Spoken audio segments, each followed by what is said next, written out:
Welcome everybody. It's really nice to have so many people here. Hope you're all right. Okay, I am going to get started because we've got a really packed agenda and I want to make sure there's time for everything that we want to get through today. So hi, good morning. I'm Ruth Westcott and I work for Sustain, the Alliance for Better Food and Farming, and I'll be your chair today. And I'm joined with by an absolute stellar lineup of panelists and of course, hopefully a stellar lineup of people in the room as well on the webinar. So thanks for joining us. To give you just a very quick introduction before we move to the main talks for today's event. I coordinate Sustain's work on the climate and nature emergency at Sustain, the Alliance for Better Food and Farming. You might have heard of us already. Sustain is an alliance of about 100 organisations that work across the food and farming sector. And our mission is to create a healthier, fairer and more climate-friendly food system.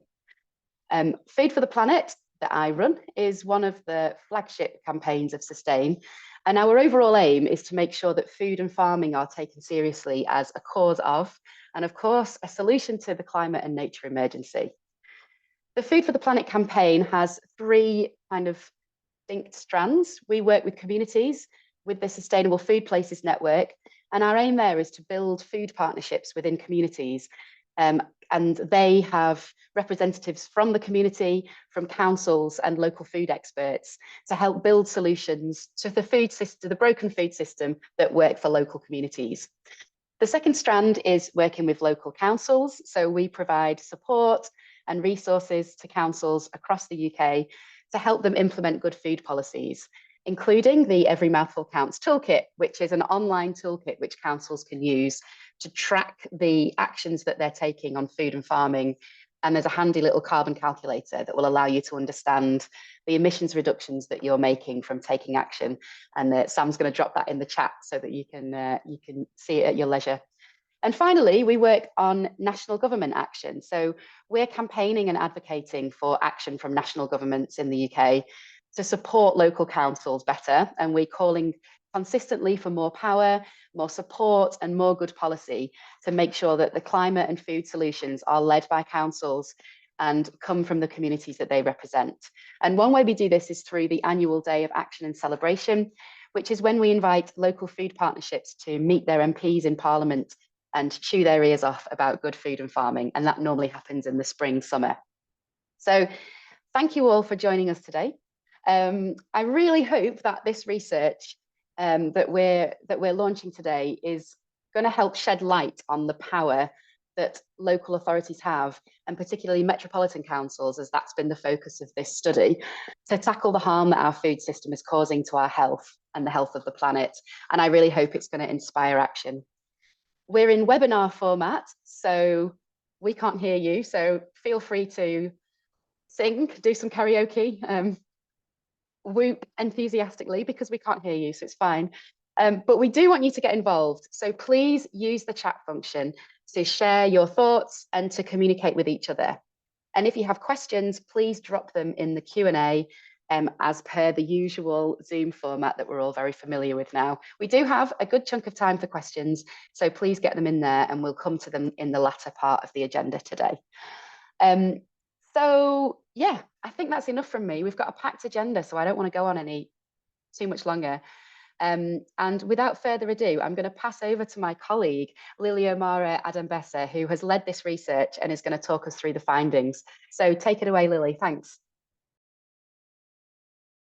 Thanks, Ruth. Hi, everyone. My name's Lily, and I'm the Local Action Officer at Sustain. And amongst other projects, I work with Ruth and Sam on Food for the Planet and supported them and Sustain's local policy coordinator, Bella, in the delivery of this report. So I'm going to tell you about the research and the report. Can I have the first slide, please? Yeah. Our research focused on 36 metropolitan councils in England, assessing their performances, reducing climate and nature impacts within the local food system. We employed Food for the Planet's Every Mouthful Counts toolkit, analysing published climate action plans, biodiversity plans, local strategies and food policy. The scoring criteria were anchored in committed, time-bound and measurable policies, and we looked at 4 themes when we carried out the research: governance, farming and food growing, food waste, and procurement.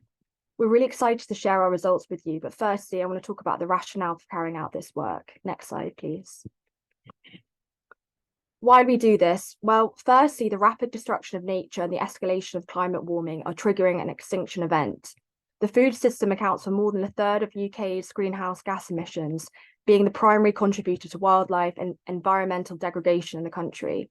Steering the food system represents one of the most effective strategies to prevent this catastrophic self-inflicted harm. Unless substantial changes occur in how we produce and consume food, it will not just be the distant global south that faces the dire consequences from climate change. Secondly, we wanted to fill the gaps from last year's report, which focused on 179 non-metropolitan councils across the UK. That report found that these councils could be doing a lot more than they were on food and the climate, and we wanted to see if that was the same case for metropolitan councils.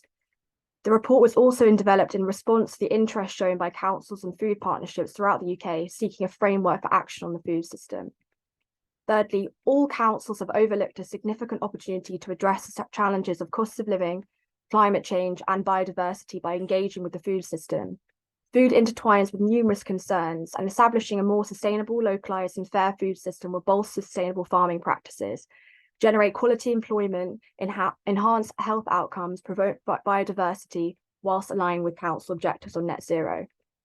Essentially, we really see this report and accompanying website as aids for councils and food partnerships to initiate, refine, and focus their commitment on action on the food system. Next slide, please. So what did we find? Well, overall, metropolitan councils had a very similar score compared to other councils across the UK. Our research found that metropolitan councils, on average, scored below 1/3 of available points in their strategies related to climate, nature, and food. Alarmingly, over a third had only a basic set of policies in place, and just over 6 in 10 councils lacked significant actions to address the climate impact of food, with only 3% possessing well-developed time-bound plans. Like last year, councils with food partnerships scored better than those without, and our case study discussions with the councils highlighted that partnership working was fundamental for implementing and delivering an effective local food strategy. Next slide, please.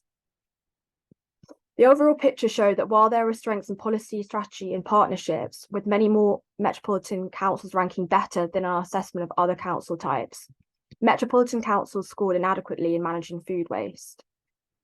Surprisingly, councils performed better than expected in land use, farming, and planning through policies supporting community gardens and allotments. This is positive because it's a great time to take action on planning and an opportune moment for councils to engage in and input into the local nature recovery strategies, which will soon cover all areas in the UK. Through these, and by signing up to Food for the Planet's Planning for the Planet, councils can influence planning priorities to protect nature, support local food economies, and minimise environmental impact. Next slide, please. Governance. Metropolitan councils exhibited strength in policy, strategy, and partnership compared to our assessment of other council types last year.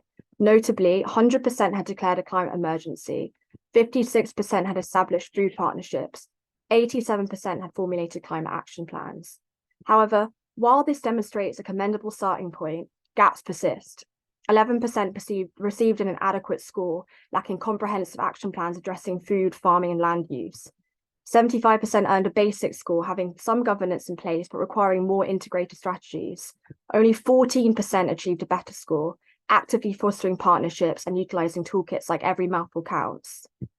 The success stories of councils you will hear later on underscore the necessity of climate action plans, active food partnerships, and the strategic integration of policies across departments to drive impactful change. Next slide, please. Farming and food growing. Metropolitan councils demonstrated marginally improved performance in land use, farming, and planning compared to other council types. Councils scored points in community food growing and allotments, showcasing opportunities for improvement.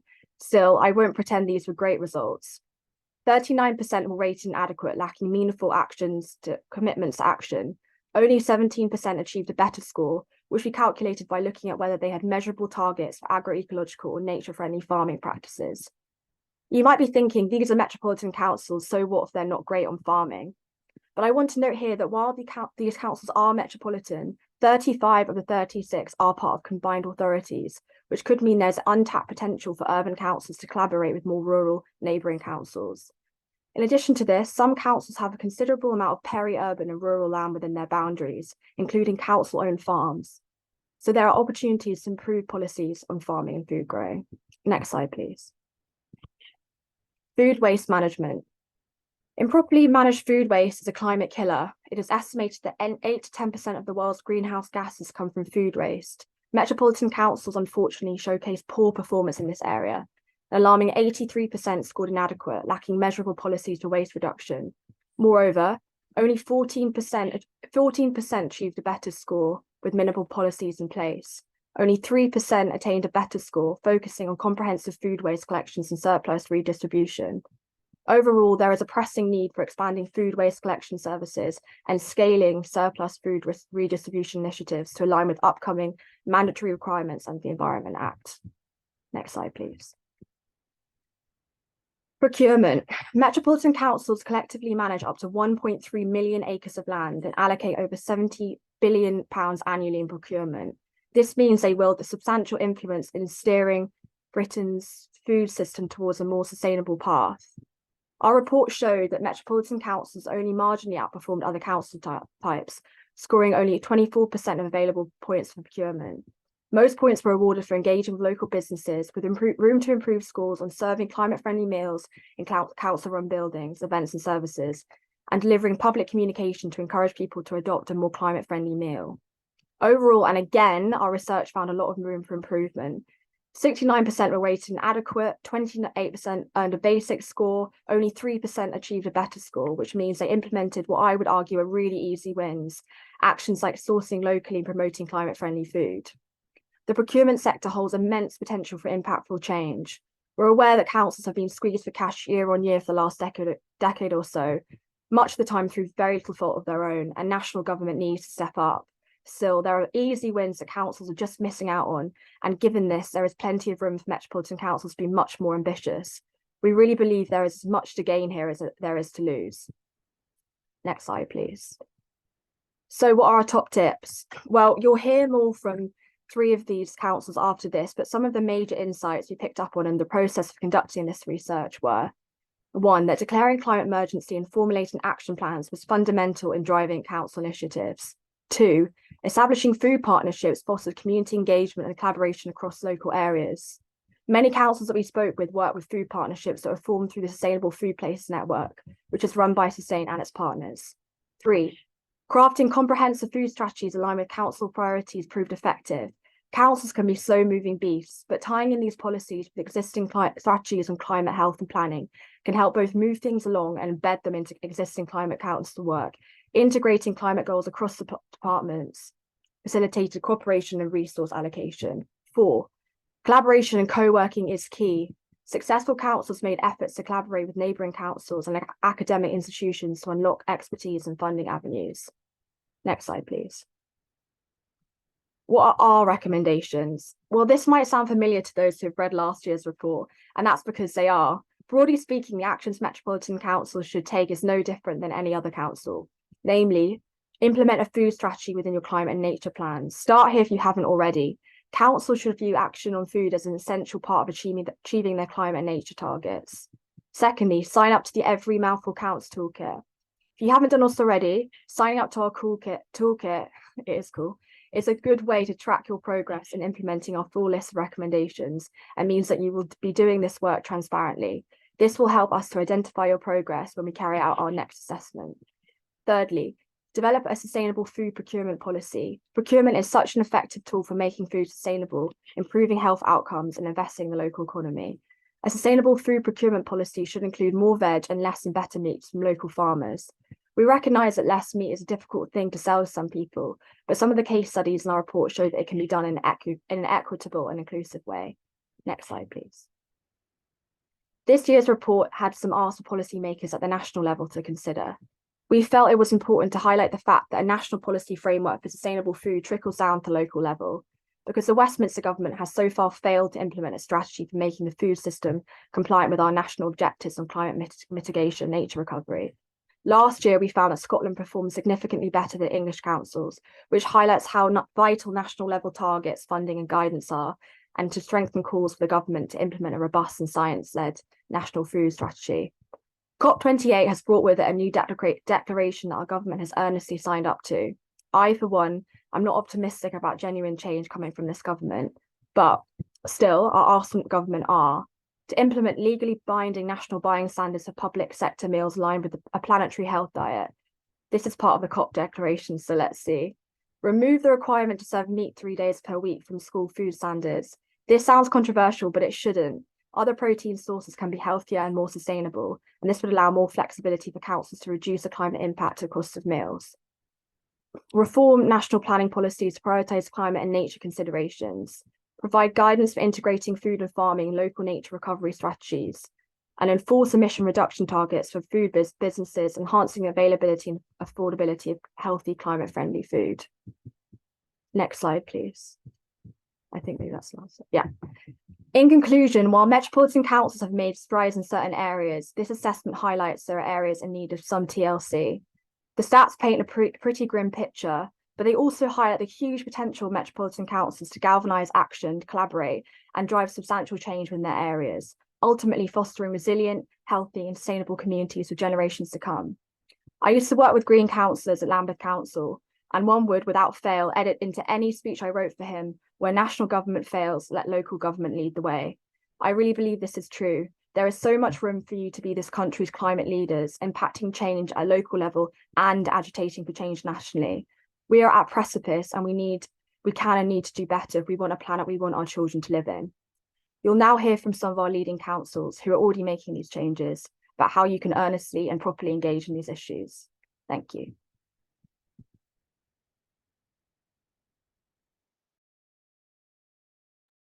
Thank you so much, Lily. That was absolutely fantastic. The research is amazing, and I urge you to go away and have a look at the report and the website, which has maps and a breakdown of the results for all the councils that were analysed, both last year and this year. And I think the results are like sobering in many ways, because the climate emergency every year, it gets more and more urgent and ramps up. And, you know, I think we have quite clear evidence from country to country where national leadership has really made a difference to local councils. But there's also an extraordinary amount of leadership within councils that are showing that what can be done, even within that difficult political context. So I'm really delighted to move on to the next part of our session today, which is to look at some case studies and examples of best practice. So next up, I'm going to introduce Nick Porter from the Local Government Association to talk about their work in food and climate change and give us a bit of an introduction about how you can get involved. So over to you, Nick. Thanks. Thank you, and just showing my slides. Hopefully everyone can see them. I can't see you now, so please shout if you can't see the slides. Yeah, hi everyone, and thanks so much for the opportunity to join you today. My name is Nick Porter. I'm the lead at the Local Government Association for kind of climate change and environment policy, which includes a whole range of different agendas. I've got a few slides, but I'm going to rattle through them quite quickly. Firstly, the LGA, we are Local Government Association is a kind of cross-party, politically led trade body, essentially representing all councils in England and Wales. This is just our front, our kind of homepage on our website from yesterday, actually. And you can see that we work, like local government sector itself, on a massive range of different issues. We are a mixture of kind of policy, advocacy, lobbying type of organisation and an improvement organisation. So representing councils in conversations with government, but also helping try and support them to deliver on what their kind of local objectives are. I used yesterday's front page. Actually, today's front page of our website is a bit more, even more sobering, because it includes our latest survey, which kind of shows around one in 5 councils fear having to serve a Section 114 notice in the next couple of years, which is effectively that kind of notice that they can't balance their budget. So it's a really, really difficult time financially for local government, and the most recent autumn statement didn't unfortunately deliver the kinds of the settlement for local government that we're hoping for. But I mean, just to say that I think a bit like the previous presentation touched on, the kinds of things that local government work on and lead on are manifold around supporting people, different kinds of people in the community and places. And of course, a lot of that connects into food in all kinds of different ways, often in a kind of prevention type approach to delivering services and better outcomes. So so just touching on, I suppose, mostly our kind of improvement side of the work we do. This is the kind of our sustainability hub page, through which you can access lots of support that the Local Government Association provides to councils. Just to draw your attention to the three kind of purple blocks on the side there, greenhouse gas accounting tools that helps councils kind of baseline their emissions across a whole kind of different services and includes scope 1, 2 and 3. Sustainability in council services is a guide for local authorities thinking about how to embed sustainability across all services. I think councils deliver something like 800 services. And some of those that really are leading on the kind of green agenda have the kind of what they often describe as a green thread running through everything, which could be really important for thinking about both emissions reductions, but also adaptation to climate threats into the future, and different services and what they can deliver for emissions and what they need to consider in adaptation. And then finally, the third box at the bottom there is the LGA Sustainability Action Network is a network of local authority officers who come together regularly to consider lots of the different programs and issues underway around climate change and sustainability. And any council officers on the call today, please get in touch if you're interested in joining that. We welcome more people all the time. This page highlights a bit more of the kind of offers we have and provide to the sector around sustainability. I won't talk through all of these, but just gives you a flavour for what's on the website and really encourage people to kind of jump on and take a look. One of the things we do is provide a big bank of case studies. So you can see here, we're just searching for climate environment. We have around 240 case studies from local authorities, lots and lots of different things. And I think I'm just going to rattle through a couple of the examples I've picked out over the next few minutes. But you'll also see towards the top there, if you have a case study you'd like to share, please get in touch. So the councils on the call and presenting, and also authorities out there doing different things around food, please do kind of consider submitting what you're doing to us so we can include it in this function and promote it across the sector more generally, because it is an area where we have a few good examples, but we could always do with more. We know there's much more out there happening than we're kind of capturing, and always keen to hear more. So, I'm rattling on a bit. Okay, yeah, here we go. Yeah, so I just wanted to focus on a few issues, a few examples, and things that we think councils are doing. And it's kind of, the themes are kind of touched on a little bit in the previous presentation. Firstly, on food waste. So there are requirements coming in for mandatory weekly food waste collections from March 26 for households and March 25 for non-households. And councils are doing, I think around 110, 120 currently collects food waste, so a lot don't.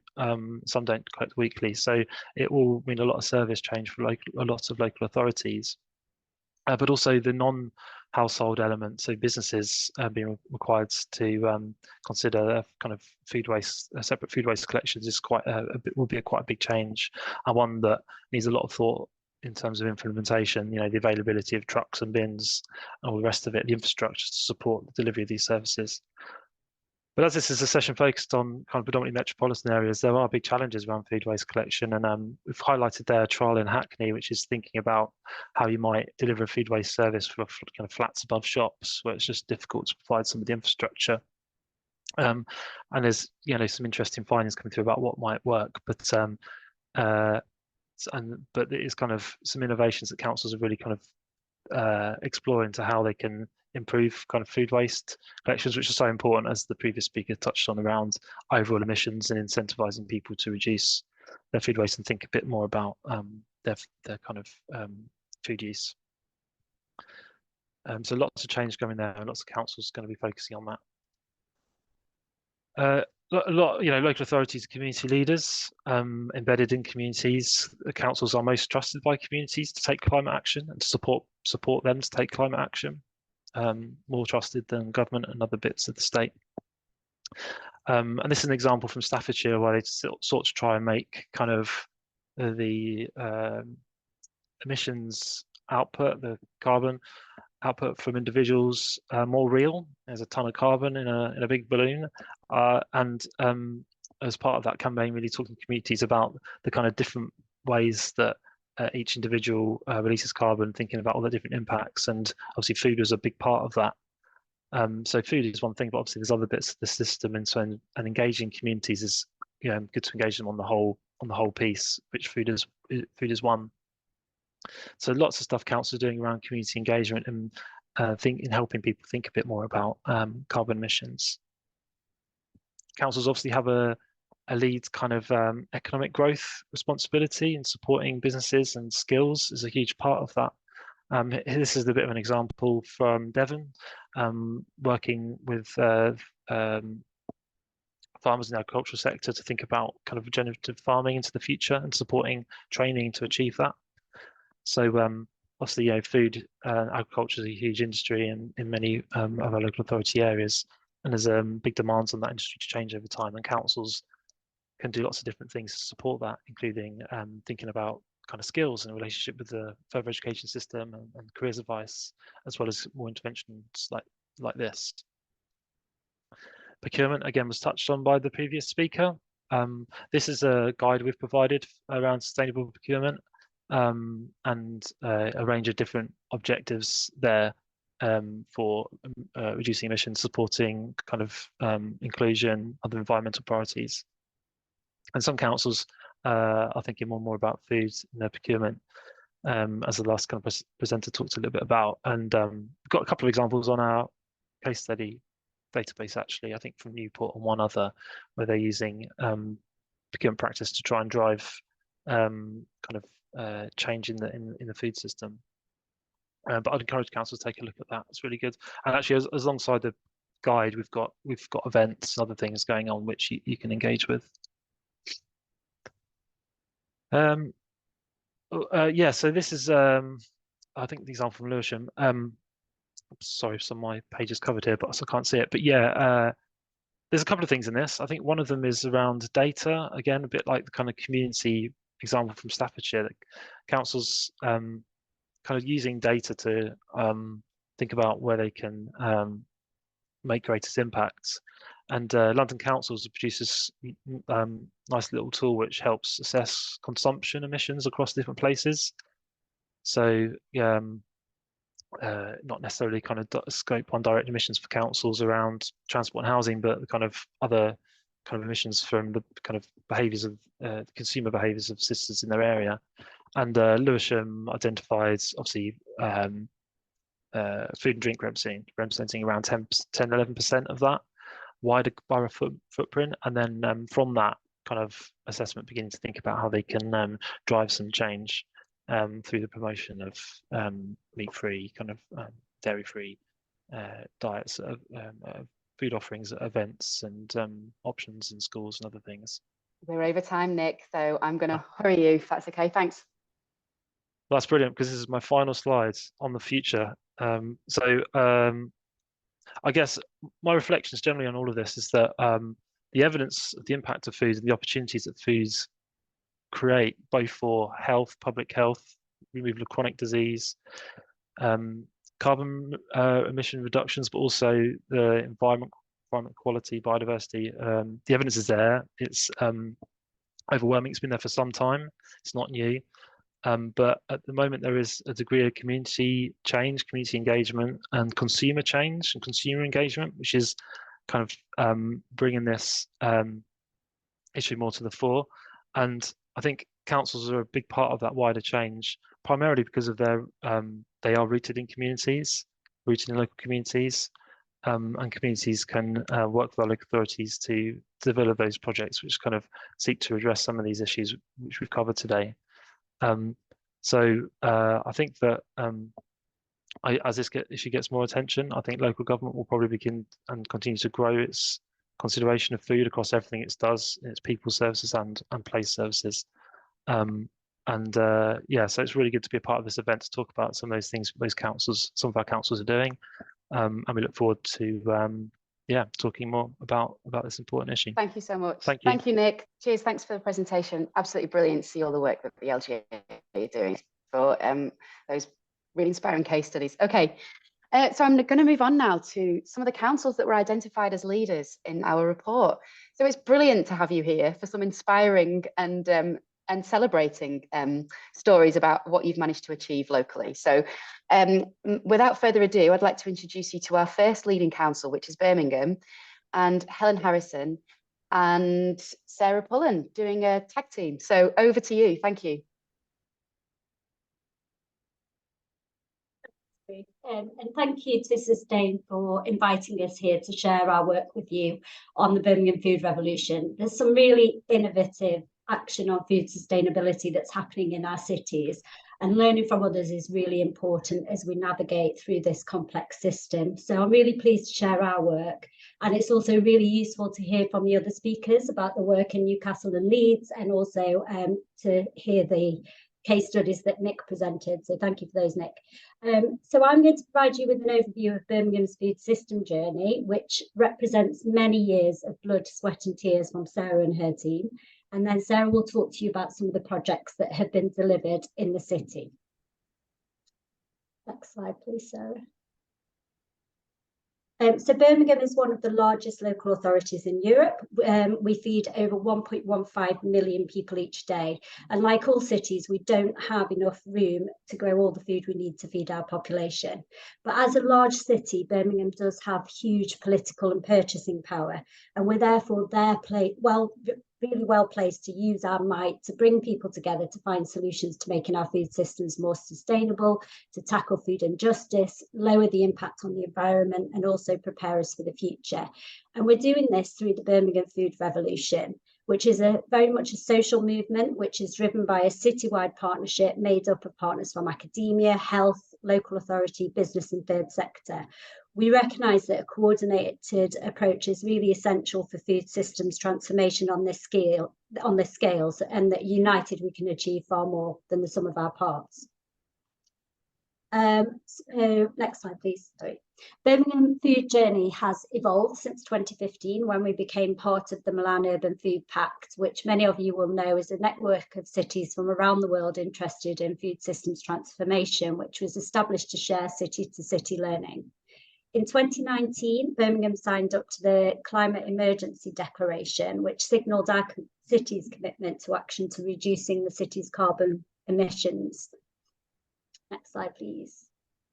This is a really important milestone for us, as since then there's been a whole host of action to both directly control our own carbon emissions and also to use our wide-ranging powers to influence others, including actively engaging with businesses and citizens. The Route to Net Zero team was set up in 2022, and the council has implemented programmes such as the Clean Air Zone, Green Home Scheme and the Hydrogen Bus Scheme. In fact, last month, Birmingham was recognised by the Carbon Disclosure Project as one of the 119 cities across the globe that is taking bold leadership on environmental action. And we received an A rating because we were taking 4 times as many climate mitigation and adaptation measures as other non-A-listed cities. So therefore, in a city that's clearly really ambitious about action on climate, it's only right that our food systems transformation approach has a strong emphasis on sustainability and reducing the food carbon footprint. Next slide, please. So the commitment to food system transformation has had strong leadership and political buy-in from the outset. And that commitment was formalised in our 2022 Health and Wellbeing Board strategy and the Food System Strategy, which was ratified by Cabinet in early 2023. So development of the strategy began in 2018 with the Birmingham Food Conversation, where we sought to understand the lived experience of over 400 citizens from Birmingham's diverse communities, In addition, the team ran the Birmingham Be Heard survey and a number of consultation events taking place at different settings, including schools, colleges, universities, which resulted in over 700 citizens in total responding to the draft strategy. So the strategy is really a culmination of 3 years of dialogue with partners and citizens, and it's the foundation for what the team are ambitiously aiming to achieve for Birmingham's environment, economy and communities, which are the 3 pillars of our ambition to create a regenerative food system. So you can see there our vision, and then we've also got 3 principles to achieving this aim. So collaboration, so we'll talk about the importance of partnerships, removing barriers and facilitating solutions by empowering others, and then also having that strong focus on health inequalities and inequalities throughout the food system. And as part of the food system strategy, we also have 4 cross-cutting themes of work and 6 streams of activity that cover the entire food system, from food production and sourcing through to waste and recycling. And each of those have action plans in place. So in terms of what I think are the key kind of ingredients of the approach that's been taken, I've mentioned that we've had strong political buy-in from the outset, and our Director of Public Health, Dr. Justin Barney, he's a really strong advocate for this work. He's really passionate about food systems transformation in urban settings, and he's spoken on many national and international stages about its importance as a public health issue. You've seen we've got a clear vision and strategy, and that's been very much co-created and is very much developed to instigate this social movement. We're a diverse city in Birmingham, and from a food perspective, we're very much a city of 1,000 cuisines. And many of our citizens also work in the food industry. Therefore, deep engagement and ongoing dialogue with them has been a real core part of our work and will continue to be so. Half of the world's populations live in cities, so we recognise there is much to learn from other cities across the globe, in particular cities that are aligned to our different communities of identity, and the team are part of many international forums in order to share that learning. Then also important to build on what's already there. Sarah will say that she sees her team role as that of connectors, enablers of all the brilliant work that's happening across the city. There is already so much to build on, and our role has been to identify gaps, promote innovation, connect people together, share learning, and scale up projects that have demonstrated success. And we're also really fortunate that we do have a dedicated multidisciplinary food team, which includes people from academia, behavioural science, and nutrition.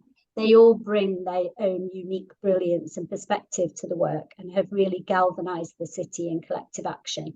So on that note, I'm going to pass over to Sarah, who leads that brilliant team, to talk about a couple of the projects that have been linked to sustainability. Thanks, Helen. Yeah, I think the first thing to realise when you're trying to achieve system change in a council or across the city is it is more complicated than you can ever imagine. Anyone that says there's some easy fix, quick fix, there is not. There is not one single thing to achieve on such a complicated level that is easy. But what you have to do is really, truly understand your system and the people involved, and food procurement is a key example of that. Procurement and the scale that you have in a city the size of Birmingham is £21 million over 4 years just for the multi-temperature contract.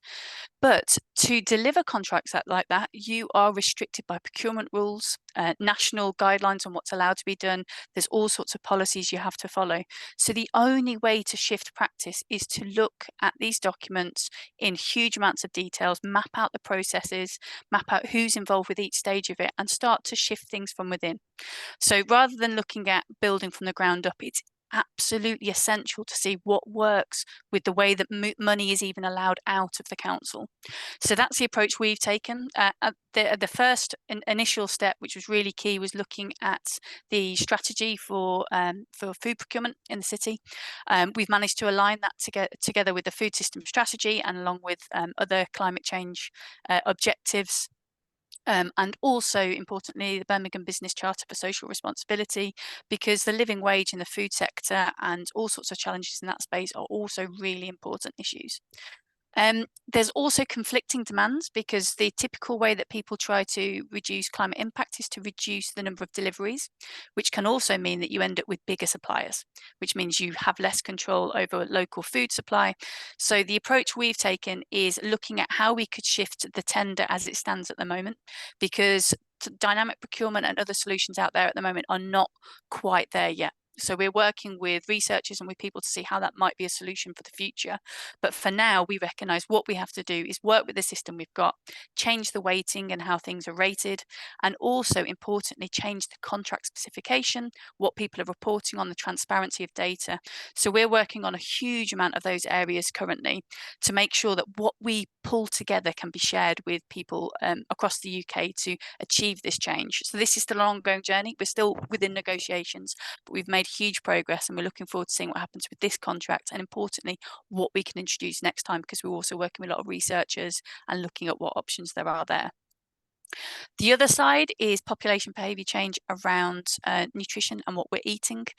Beans and pulses, as you all know, are amazing. They're great for soil, but they're also really good for resilience. They're affordable, they're nutritious. And our focus is very much about empowering choice and enabling people to eat things that are suitable for their culture and their background. But you've got to do it in a way that is aligning with what people are doing already. Rather than saying we're taking your meat away, people get very defensive. Instead, if you can shift it so you reduce the amount of meat, have less but better meat, and naturally shift things and make people celebrate beans and pulses, this approach works really well with behavioural science. We take a huge behavioural science approach into everything that we do, and I could talk about that for days, but I've listed a few of the things that I suggest you explore in terms of population behaviour change in your areas, and we'll be sharing more details and more resources from our Full of Beans campaign.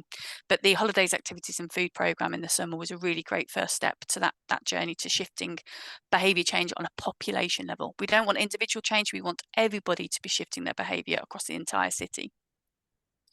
The next steps, we're developing our strategic action plan at the moment. We've been developing and delivering the strategy all at the same time, which is a huge task to achieve. We've also capturing feedback from people across the system, developing resources and solutions, and really looking at what are the actual solutions that are going to help shift that change. What policies, what text, what things do people need to actually put into contracts? How do they need to change their processes? And what can we do to help that process, as well as learning from people across the city? And I think the most important thing is that we need to stop trying to design the solution and instead design for the conditions that enable the emergence of many solutions. So you can see here, Bill Banier shared a really useful model which explores the types of people it takes and the types of perspectives it takes to make change happen. And a lot of the time people are focused on one area or another, but we need all of them. And often, if you're top down, it's too top down. If you're bottom up, it's too bottom up. You need literally every version of governance and engagement and really complicated systems to achieve change in reality within city settings. And I think this is where having a person whose role it is to work across the system is the most important element, because then you weave together these priorities and what we're trying to achieve across many portfolio areas. And I think that's a whistle-stop tour. Hopefully we kept to time, and we will be happily sharing many resources so that other people can learn from what we've managed to get through our blood, sweat and tears up until this point, so you don't have to go through that journey as well. Thank you. That's absolutely amazing. Thank you, Sarah. It's so inspirational what's been going on in Birmingham. We're delighted to have you in the report, and congratulations on all the hard work, and those tips are just brilliant. Yeah. I mean, it doesn't seem complicated when you look at what you've managed to achieve. So you're somehow managing to do all that work under the water like a big iceberg, and all you get to see is the brilliant results. So well done. Okay, next we're up to Newcastle. So Rachel Somerville, take it away, please. Thanks and welcome.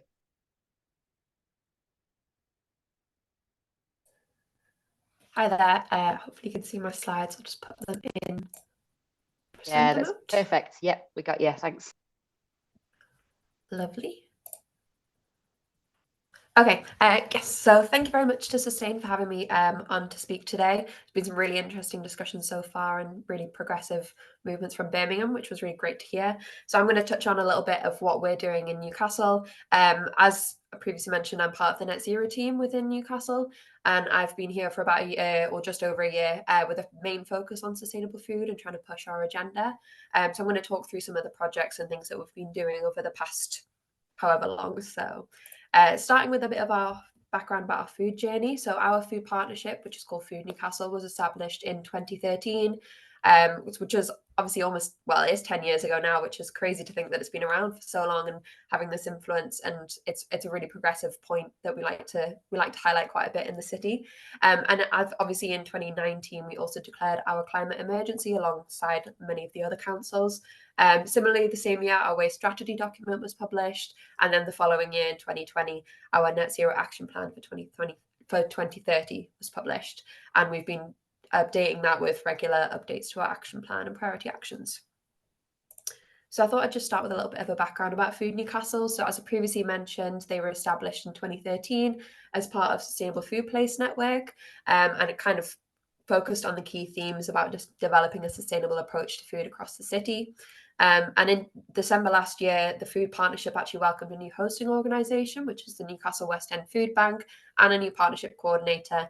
So it's really interesting now that our food partnership is based in a food bank. So it kind of ties poverty in very, very interestingly within all of the activities and things that they're doing. And as you can see on the side, we have helped fund 2 projects, Food for the Planet, which is focused on procurement and public sector, and the Good Food Movement focused on public awareness campaign, and they were both completed last year.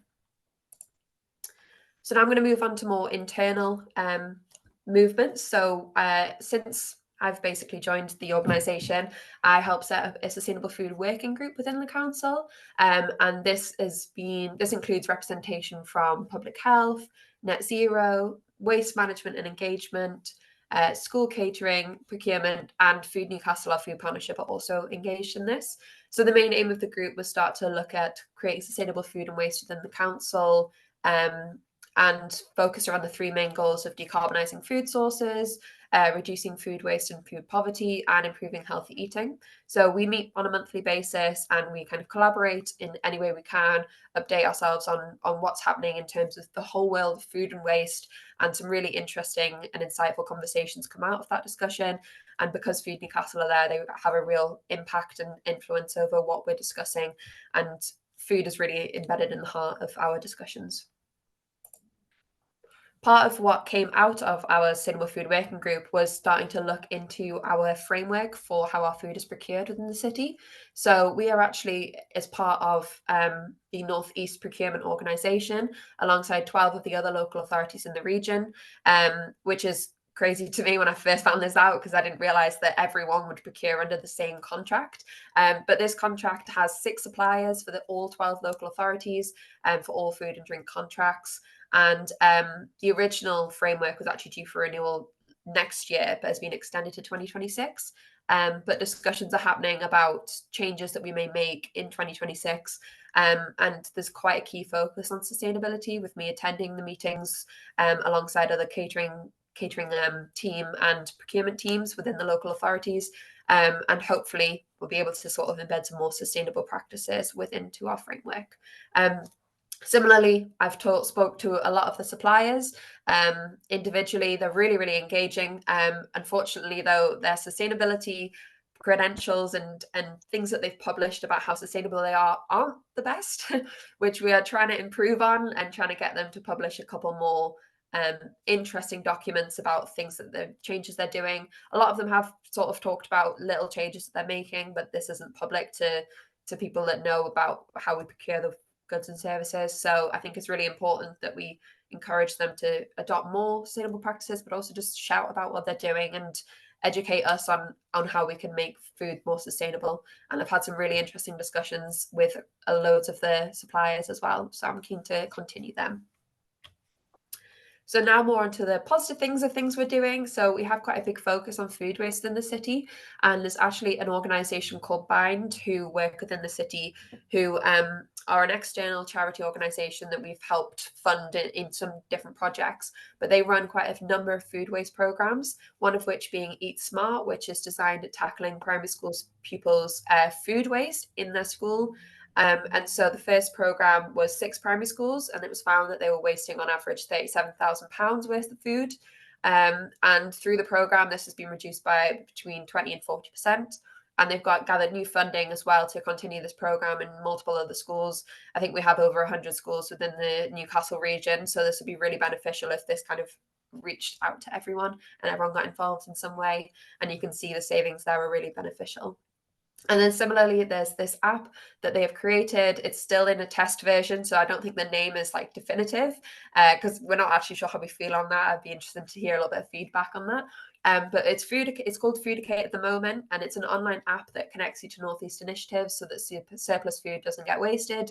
It's basically a big redistribution tool for both businesses and individuals to look at where their surplus food maybe redirected. So whether that's going to the food banks, whether that's selling it on apps like Too Good To Go and Olio, or whether it's composting because it's past its sell by date. And you basically just list through about 10 questions, and it kind of gives you the recommendation. So we've got some really interesting results coming out of that already, but this went live this year in spring and is currently being tested and promoted around Newcastle area. So it is Newcastle specific because it recommends specific food banks, but this could be something that could be applied to loads of different local areas as well. And then finally, within house, our catering provider, Facility Operations, has launched a pilot scheme with 13 primary schools across the city. The main purpose was to measure and quantify waste accurately, but unfortunately, this trial ended early due to the 2020 lockdown, and discussions haven't picked back up since then. And I think things may be changing, but I think it would be a really interesting thing to pick back up and maybe look at how we could implement something similar again. So in terms of engagement, we recently held our annual Youth Climate Summit on the 13th of November. This was attended by 85 different students, and we had an individual breakout group on sustainable food and also a one on waste as well. And representatives from both Bind and Food Newcastle attended alongside our catering managers to kind of discuss about the sustainability in school menus and kind of get a feel for what the children were interested in and what they wanted within their menus.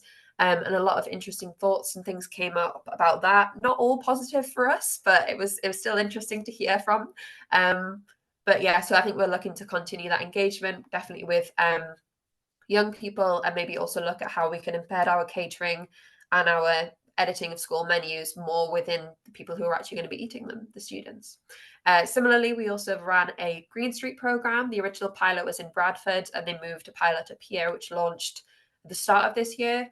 And it looks to promote sustainability among local businesses. And there's a particular focus on food waste because it was basically to look at how we can maybe tie up loads of different businesses' food waste and use it for good. So there's a local farm that's involved that's hopefully going to look at taking some of this food waste and maybe composting it and using it within their gardens, and just kind of encouraging that combining of products and ideas between local businesses to create a sustainable high street. So we're really interested to see kind of the outputs of that. As I previously mentioned, Food Newcastle has a really wide-reaching local community, and they're involved in loads of different things, particularly charity organisations like Food and Drink Northeast and Nourish, and we're happy to continue to support them and engage with them through these networks. And then Bind as well, who I've mentioned before, they ensure community involvement through different focus groups and ongoing collaboration. And so it's important for us to kind of keep involved with them and keep discussing. And they're a really good link to have, really. So in terms of some future actions, Food Newcastle have actually submitted our bid for Sustainable Food Places Silver Award for 2023. So fingers crossed those results come out soon and we hopefully get that award. We received the Bronze Award back in 2019, and that was kind of the main aim of our new partnership coming in, was to hopefully apply for this award. So we'll hear back from that soon. And then similarly in the new year, we'll be looking to run a food waste collection trial. I think it was Nick that mentioned it about the new mandatory waste collections from 2025 to 2026. So we were planning on hosting a trial sooner, but now because of that, it may push it back a little bit further. But we don't currently collect our food waste in the city, which I know Nick mentioned is common among councils, but we are hopefully running this food trial ahead of the mandatory collections and start to gain some more interesting knowledge from that. Thirdly is to continue to collaborate regionally with our local partners. So there is a Northeast Sustainable Food Alliance between Newcastle, Middlesbrough and Durham, and they're trying to incorporate all of the different local authorities in the region. And they're particularly working on things like dynamic food procurement. And so we want to continue to collaborate on platforms like this and encourage the work that they're doing. And I think we mentioned quite a lot about how combined authority or regional approaches are a lot more succinct and sustainable, and we should really be encouraging them. And we have a new devolution deal coming in 2024, May 2024, for the Northeast. So be interesting to see how the regional approach kind of changes when that comes in for us. The fourth point is to engage in the Zero Waste Food Action Group, which is hosted by Bind. As I mentioned, Bind are the external organisation, but they're looking at trying to tie up everything that's going on with food waste in the city. So we're going to buy in from that from a council point of view and kind of help encourage and see how where we can support in that as well. And the final point I've put as a question mark is food strategy. This is because we did originally have plans for a food strategy to come in, and we went and kind of started those discussions, but there may be a regional approach that may be happening. It's kind of all up in the air at the moment, so I don't want to say too much on that. But yeah, so hopefully some really interesting discussions coming out of that, and we hopefully will get a food strategy for the city very soon. So I just wanted to touch, my final point is just on some top tips for councils. So I think it's kind of been discussed quite a lot in this webinar, but I think number one is definitely to establish a food partnership. We were really lucky within the city that our food partnership has been around since 2013. It's gathered loads of really great connections and knowledge. And I'd say that if you don't currently have a food partnership, this is what you need to do. Basically, it's a really good standpoint, and it connects you up really well within the city. And yeah, I would recommend that above anything else. But also making sure that you're engaging in local food related charities. Obviously, I mentioned Bind quite a lot within this conversation. A lot of the work that they're doing is incredible, and we don't want to end up having to repeat this and realizing that we're doing the same thing. So making sure that you are aware of what is happening within the cities regarding food and food waste, and making sure that you're not replicating any work and you're supporting the charities that are working towards the same goals that you have. Third point is to set up working groups to coordinate activity. Obviously, I mentioned that we had the Sustainable Food Working Group, and this is really important because similarly, you don't want to all be doing very similar work and kind of not collaborate on that work that you're doing, and so no repetition basically. The fourth point is to set targets for sustainable food within a strategy. Obviously, I mentioned that we don't currently have a strategy, but this is something we'll be looking to do, and I would recommend that targets are a really great point to kind of stick by, especially within local councils. And then finally, making sure that your in-house catering team is sustainably coordinated, because if we're trying to encourage other people and businesses to look at their sustainability credentials, you need to make sure that your in-house catering team is. So we've worked with organizations like ProVeg to look at how we can kind of encourage catering and making sure that everything is sustainable within our catering team. So those would be my top tips, and that brings me to the end of my presentation. Thank you all for listening. I've left my email on there as well. If you had any other questions, feel free to get in touch. Absolutely amazing. Thank you, Rachel. What trailblazers you are in Newcastle. Because I know it's been going on for a while. You know, it's like, yeah, I can't believe it's coming up to a decade since the first food strategy in Newcastle, but it's been so inspirational from other councils, and quite a lot of your stuff actually is on the Sustainable Food Places website. I think there's quite a few case studies from Newcastle, so I'd encourage people to get on there and check them out, because there's a really great history of work that's been done there. So thank you so much. Okay, our third and final case study is from Leeds. So without further ado, I'll pass over to Andrew White. Thanks. Over to you, Andrew. Cheers. Thank you very much, Ruth. You put me in the graveyard shift, so I hope the warm-up from all the other brilliant councils has sort of given you an appetite to find out what we're doing in Leeds. Rachel, we have got a strategy, we have got a partnership, we have got some other things. I'm sure there's things that I can share with you. Let's have a chat and see what I can share just to let you know what we're doing. I'm going to just skip through the first couple of slides and get on to the main content. So there's the outline. I think Lily emailed me a couple of days ago, asking me for a little bit more on the carbon calculator, and also some of maybe the areas that we've explored in Leeds that might be of interest to prompt some of the discussions as well. So I'll go straight on to the background, and it's similar to the other authorities that you've heard. Really, we previously had a food strategy in place 10 or 15 years ago. Then there was a deputation to us recommending a more up-to-date food strategy, went to the Director of Public Health. That's then developed into a partnership, which really is the umbrella for that is Foodwise Leeds. That's where the zero waste leads, the food banks, the different community groups, and cover. That covers about 30 different organisations. I provided a link to Foodwiser's website as well. 2019, like the other authority you've heard today, we declared climate emergency, and our council approved plans to consult on our draft strategy, and I'm really glad we did, and we got a very positive engagement in terms of the key themes. We've got a 42 action point food strategy. We didn't consult on all 42 actions, but we did consult on the 15 key objectives, and the lowest rating we got on those objectives was something like an 83% agreement with what we're doing. So when we look in time to change approach or to push things, we really need to make sure that we bring our communities and stakeholders and different groups with us as well. I'll touch later on the areas that I think are either strengths and weaknesses in Leeds in terms of us being a large metropolitan authority. So March this year, we approved Leeds Food Strategy, and it was launched in the summer. The aim is for it to run to 2030, and it's deliberately ambitious, deliberately covers things that we are not quite sure exactly how we are going to deliver this yet. It creates what I would call a burning platform and a need for us to develop going forward. So 3 main pillars. It's a partner, again, Leeds Food Strategy is a partnership with Foodwise Leeds, Leeds City Council, and the 3 pillars really align with our main organisational pillars. So health and well-being, we would call it here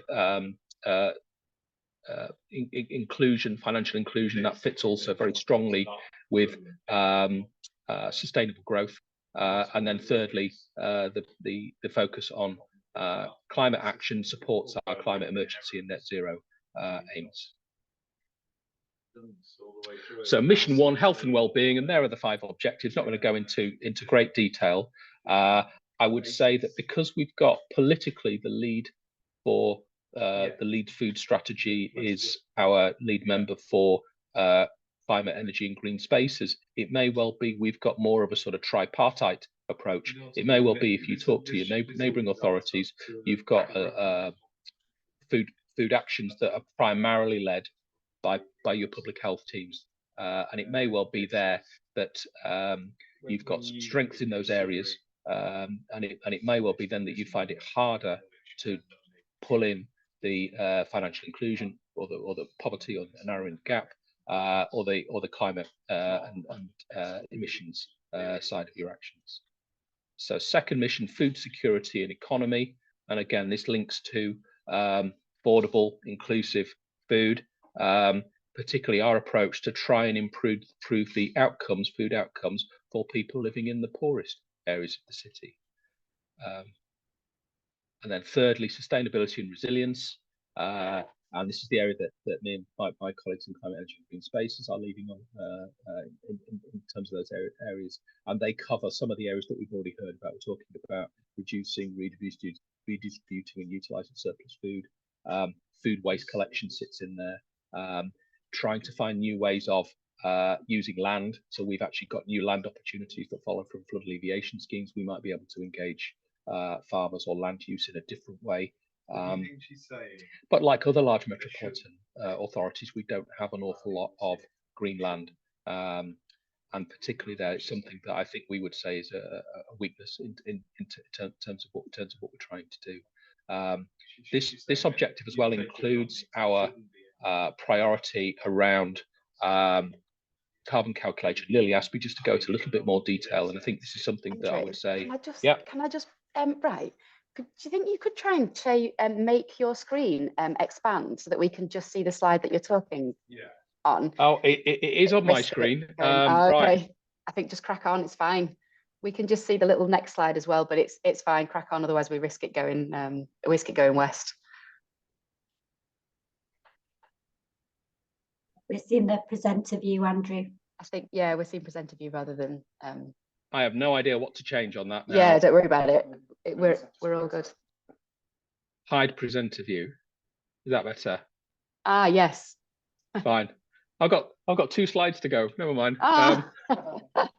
So here are some of the suggested actions that were taking place. So one of the areas that I think is a strength in Leeds is we've got really good, deep embedded relationships within our partnership with the 3 universities in Leeds. We're actively supporting research projects and themes from 2 of the 3 authorities. We've actually managed to develop some freeware University of Leeds carbon calculator technology. It's provided by the Consumer Data Research Centre, which is a collaboration between the council and the university. I put a link in there to Leeds Institute for Data Analytics. You can see a bit more on there. We are currently beta testing menus and recipes. It is slow going. A very basic carbon calculator does not distinguish between a locally produced courgette, a nationally produced courgette, or a frozen courgette, or a pre-sliced courgette.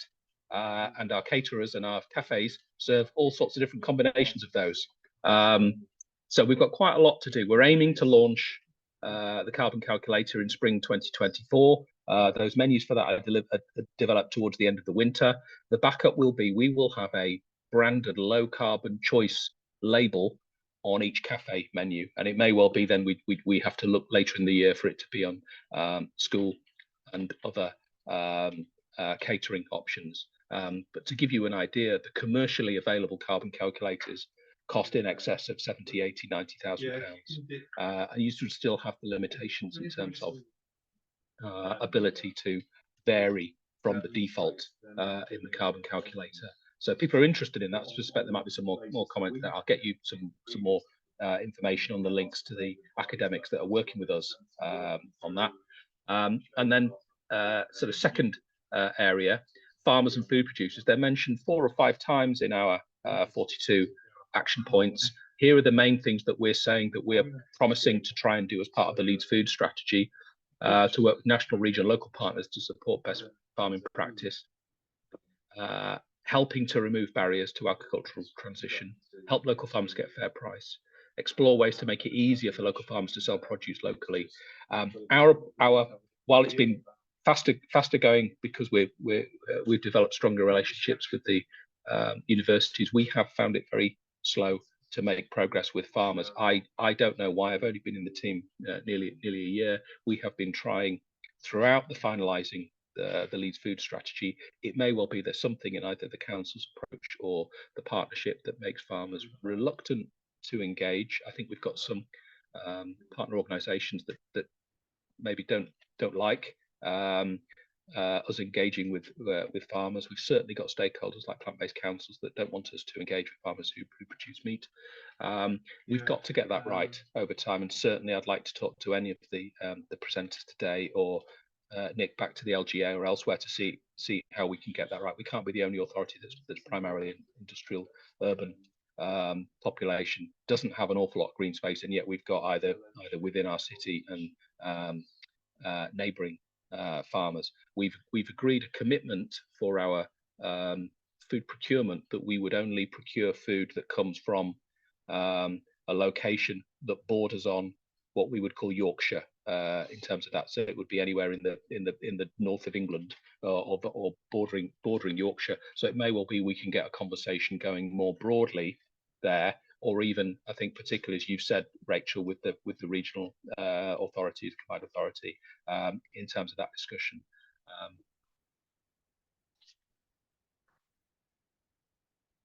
Okay, our next steps. So we've got lots of actions. I think the positive in terms of the tips for other authorities is I think the fact that we've got an awful lot of actions gives people confidence that we haven't cherry-picked the easy things to do. It does mean then that we've got lots and lots of meetings. So we've got food-wise meetings 4 times a year, steering group meetings, internal group meetings. I've got one starting at 12:45 today. We've got about 40 people on that call. That's for an hour and a half. We've got quite a lot to discuss there. In terms of the timescales for what's happening next, our next report to progress to our executive board is spring next year. Welcome to share that as well with anybody once we've finalised it. The major developments I'm hoping that we would develop would be the carbon calculator. It would either be the spring menus or the suggested carbon option. A new food procurement framework, possibly in coalition with other institutions. We're linked into the local, we call them the anchor groups. So that will be the universities, but it might also involve other large institutions in the city. So we're going to try and develop that procurement framework. Again, that might fit quite closely across a sort of regional or sub-regional approach. The ongoing research, so we're either sponsoring or taking part in research on consumer behaviour, land use, the overlap of health, food, housing, travel, and food waste, and very much, as we've already heard, possible food waste collections. And what we do, we've been following the DEFRA release of the timescales in terms of food waste. I'll stop there and try and free some time for questions. Oh, thank you, Andrew. It's brilliant. We're going to have you all back. You know, I can't wait to hear about the results of the carbon calculator, the next round of it. It's fascinating. So, yeah, perhaps for next year's report, we might have to have you back. Thank you for it so much. Right, great. Thank you to all the presenters. But you're not done yet. Please hang around because it's question time, and we've had some great questions in the chat and the Q&A, and do keep them coming. The first one I wanted to start with actually is kind of a classic for this conversation. I'm sure it's one you've been asked a million times, but as budgets get cut, it's becoming more and more of a challenge. And you've all managed to achieve great things in the financial and budget cut situation that we're in. Would anybody like to share a few tips about how they've managed to make that work? Anywhere that there has been potential cost savings, or how you've managed to make the finances work, and any tips that you'd have for councils that are facing that kind of, it's just something that we can't afford with low budget. You know, that old chestnut. I mean, I guess Birmingham, you know, considering the situation that you're in, might be a good place to start. So, Helen? I thought we might get picked on because of that. But yes, Birmingham is in a particularly challenging financial situation at the moment. But a lot of apart from having the dedicated food team, which is a resource and does have a cost associated with it, a lot of the work that Sarah and her team have been doing has been about galvanising the action of others.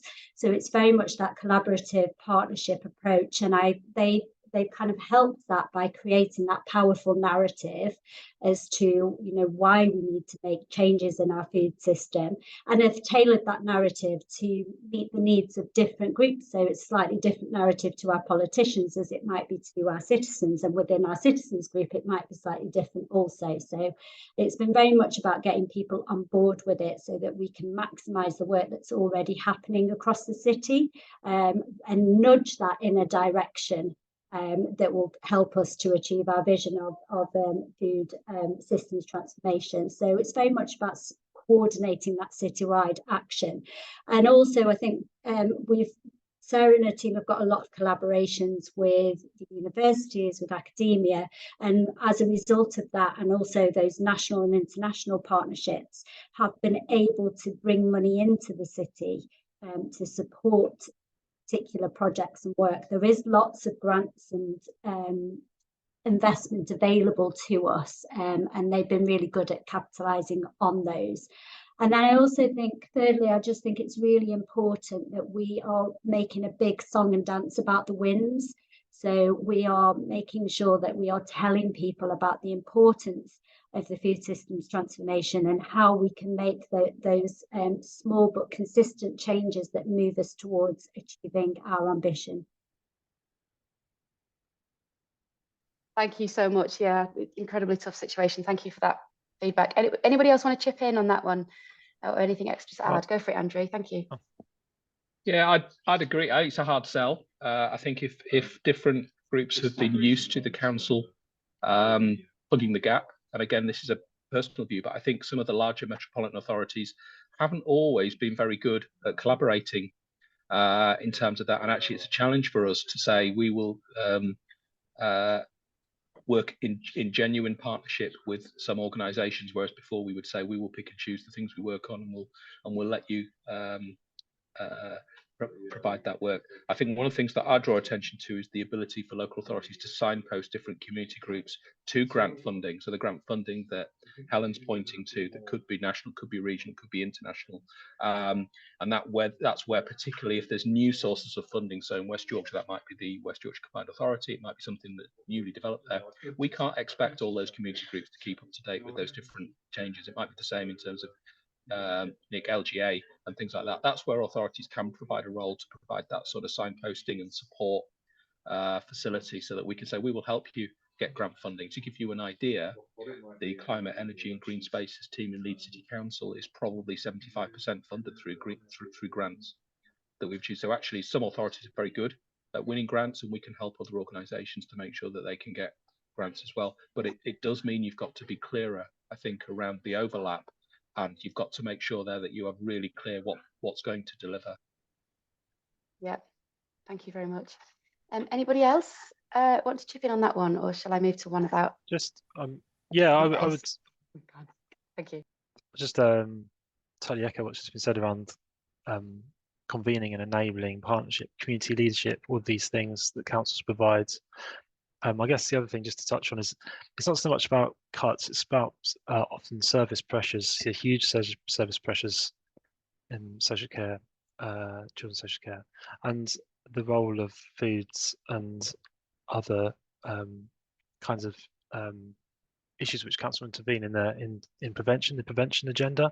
I guess the challenge for councils with increased pressures and reduced budgets is that you have to kind of focus on crisis. The money has to go into crisis management increasingly, and the food system is obviously a huge part of the prevention agenda, which councils will, in our experience, constantly try and push as being the longer term solution for some of the challenges they face.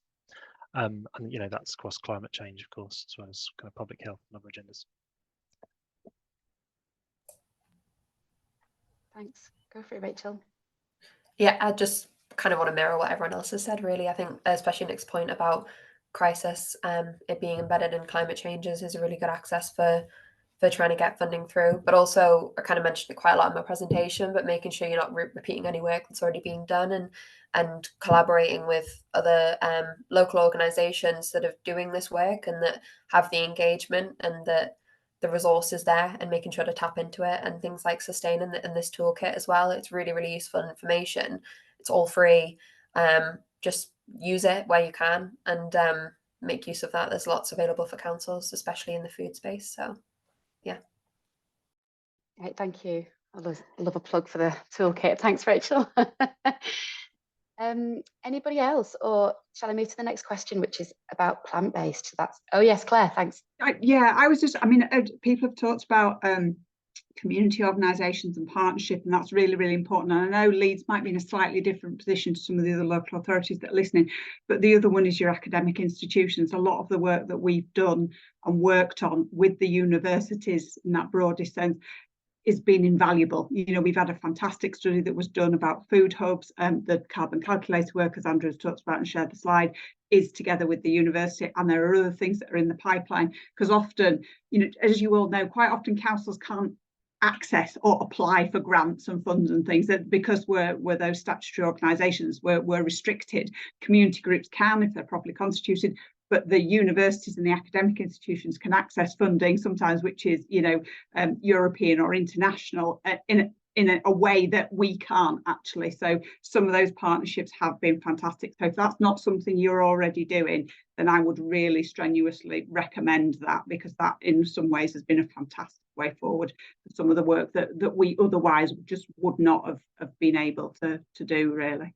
Just a plea for universities and the rest.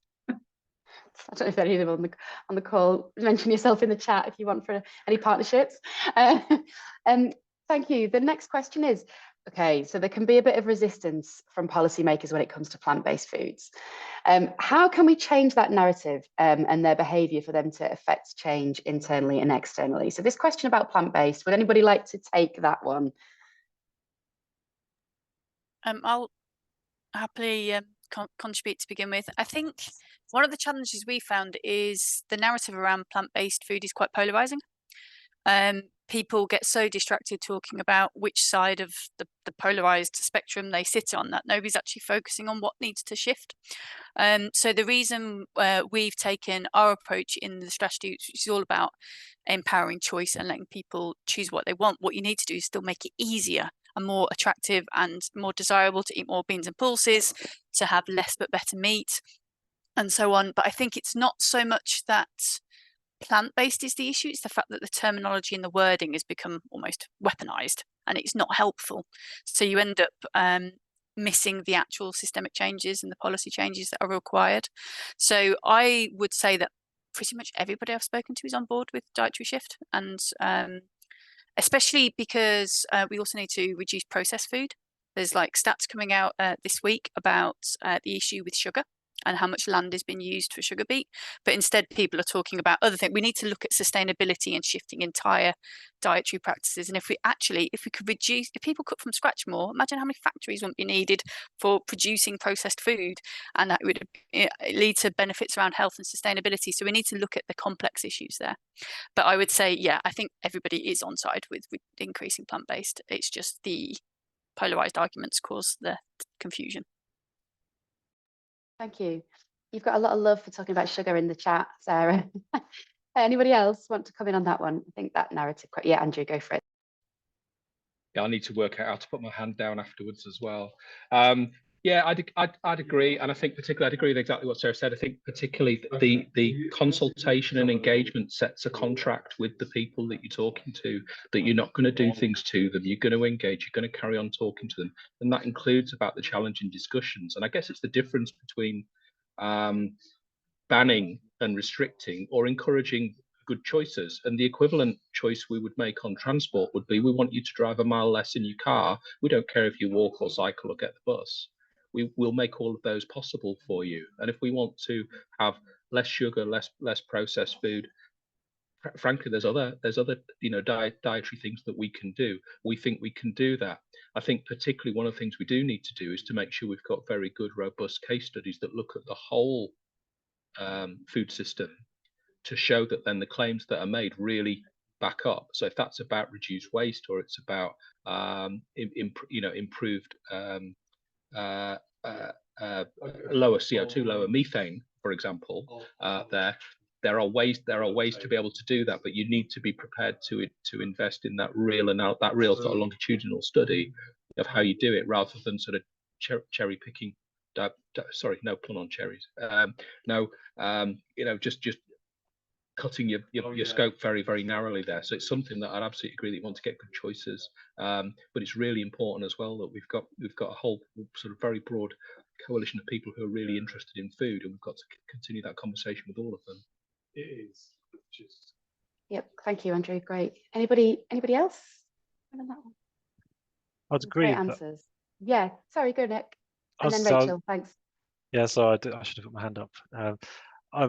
Yeah, I absolutely agree with. It feels like this stage it's about the provision of choice and information and evidence. I think this is a challenging environment because of and it has been for a long time around, 1 week coffee's good for you, next week it's bad for you, and all this, and the prevalence of kind of, not the best studies out there on the kind of nutritional impacts of different kinds of foods. The carbon emissions of different foods, it's complicated, isn't it? Like naturally you think local is better, but not if it's a tomato grown in October. It's just I think the provision of information alongside choice is really important for helping try and take the sting out some of the debate. But ultimately, it feels like there will be more sting in this debate for a while. And I guess the other thing is obviously it's about political leadership and within local government.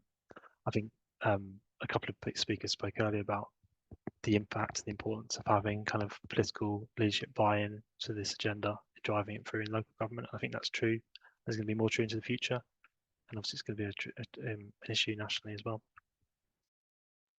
Thank you very much. Rachel, you were next, I think, and then Helen. Thanks.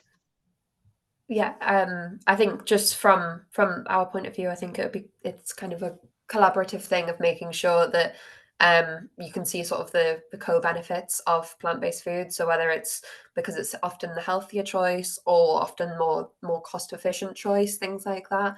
And so tying up with your public health teams and with your procurement teams, and then all being able to sort of encourage this and sort of talk about all of the different co-benefits of introducing more plant-based foods.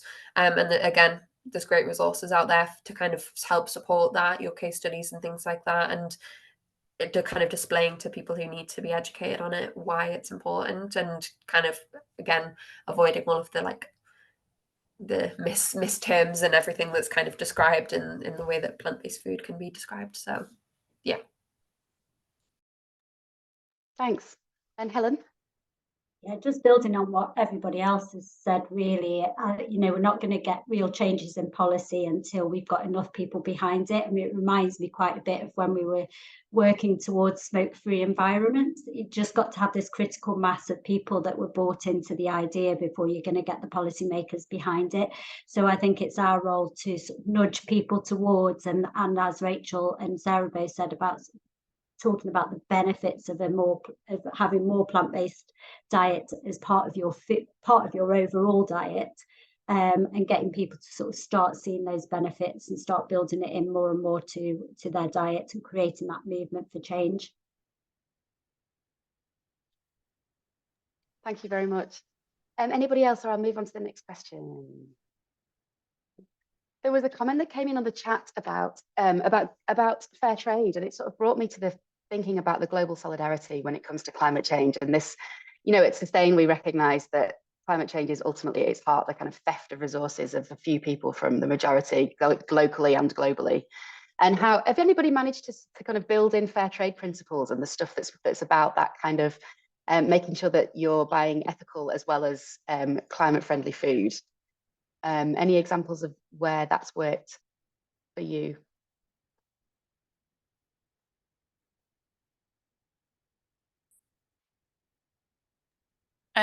I can't help with fair trade in isolation, but what we have been doing is collating a huge list of the types of food policies we'd want our suppliers and distributors to be utilising, and also increasing transparency of their policies around not just soy-free animal, not just sustainable soy, but also making sure that your animal feed is following those practices and looking further into the system.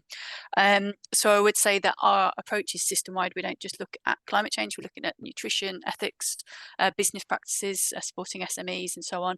But I think having transparency and reporting of people's policies is the first step, because at the moment it's very opaque. It's difficult to judge. You often just get a listing. As somebody said earlier about types of courgette, like, it's just a courgette. You don't know anything more. So that's the sort of thing we're working with those people to make sure when you're purchasing foods, it's more transparent where it's from. And then you can have practices that set yourself a target, say we need to have at least X percentage fair trade or X percent that's coming from these sources. So that's the journey we're on, is trying to overcome that barrier of the transparency of information. Mm-hmm. Thank you very much. Anybody else on that? Sorry, Andrew, I didn't see your hand. Go for it. Thanks. No, it's just a really quick one, and I think it might have been you that provided this earlier, Sarah. But by our default on a lot of our procurement is 10% social value, and I think by going to 20%, you give yourself much more leeway to provide more direction on the sorts of things that you want your suppliers to exhibit. And just to call out there for people who've got a combined food and climate monitoring role. So I'm the officer who's leading on the scope 3 emissions for Leeds. So that's to do with our supply chain and to do with our waste, our downstream, as well as circular economy. And I'm expecting a significant uplift in our procurement by doubling the social value aspect of all of our procurement to include any sort of supply chain issues. So by giving yourself that remit, I don't know if you've ever thought about going further than 20% in terms of procurement rules or unbreaking of procurement, Tom, just by raising it, but it's very definitely worth a discussion to talk about those things and how they would fit in. Such a great example. Yeah, thank you very much. Anybody else? If not, I think we have to close, but I'll give the floor to anybody that might have any final comments or quick 1-minute things that you'd like to say on that question, or anything that you feel like you really wanted to say but didn't get a chance to today.